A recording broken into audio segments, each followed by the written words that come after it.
House was a project that had united the people of Port Macquarie, but it was another divisive issue, that of the Port Macquarie Base Hospital, which again came to the fore.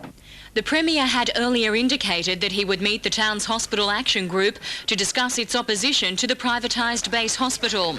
However, he withdrew the offer when he and his Minister for Consumer Affairs and local member for Port Macquarie, Wendy Machin, were greeted by this silent protest. The Premier says the protest breached an agreement he had with the action group.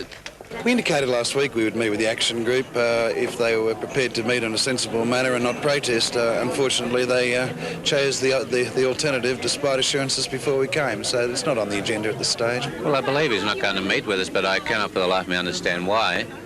We made no agreement of not protesting out there. Sue Stevenson in Port Macquarie for Prime Local News. In Port Macquarie this morning, local member Wendy Machin was there to meet him. But she wasn't the only one. Some of the members of the Hospital Action Group against privatisation gathered with placards, some dressed symbolically in black to wage a silent protest.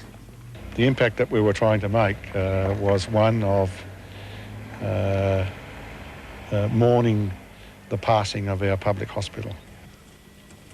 The group was to present a letter containing its concerns to the Premier later in the day, but Mr Fahey refused the meeting because of the protest. We indicated last week we would meet with the action group if they were prepared to meet in a sensible manner and not protest. Unfortunately, they chose the alternative despite assurances before we came. And they definitely didn't want to meet with us for a start. It was just to keep us away from the media and away from giving the people of Port Macquarie our feelings.